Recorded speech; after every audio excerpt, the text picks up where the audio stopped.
నమస్తే friends, welcome back to Ratna life style. పాల తాలికలు ఎలా ప్రిపేర్ చేయాలో చూద్దాం ఫ్రెండ్స్. ముందుగా దానికి కావాల్సిన పదార్థాలు ఏంటి చూద్దాం.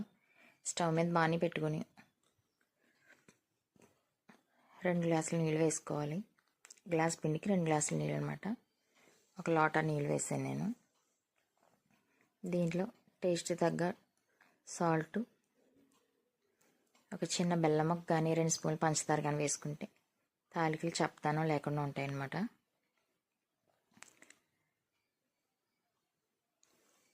వేసుకుని నీళ్ళు బాగా కాగిన తర్వాత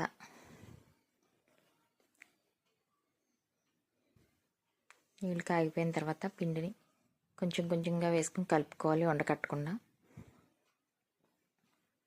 పిండి అంతా కలిసిలా కలుపుకొని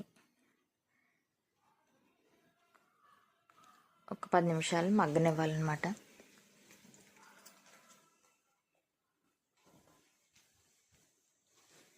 పిండి అంతా వేసుకుని కలిపేసుకుని ఒక 10 నిమిషాలు ఉడకనివ్వాలి. పిండి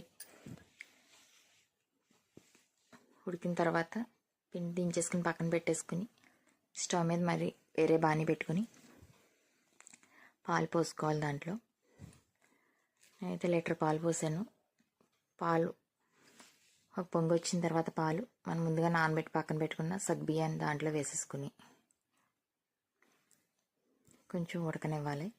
ఈ లోపల మనం పిండి చల్లారిపోయిన తర్వాత తాలికలు చేసేసుకుని ఉండ్రాళ్ళు తాలికలు చేసుకుని రెడీగా పెట్టుకోవాలన్నమాట. సగ్గుబియ్యం ఉడికే లోపల చిన్న చిన్నగా కూడా చేసుకోవచ్చు. నేనైతే ఇలా చేశాను.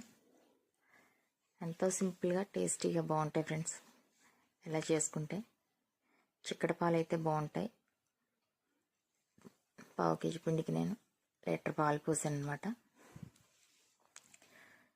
చిన్న చిన్న ఉండ్రాళ్ళు తాలికలు కూడా చేసేసుకుని సగ్గుబియ్యం ఉడికిపోయిన తర్వాత ఇవి వేసుకోవాలి. దాంట్లో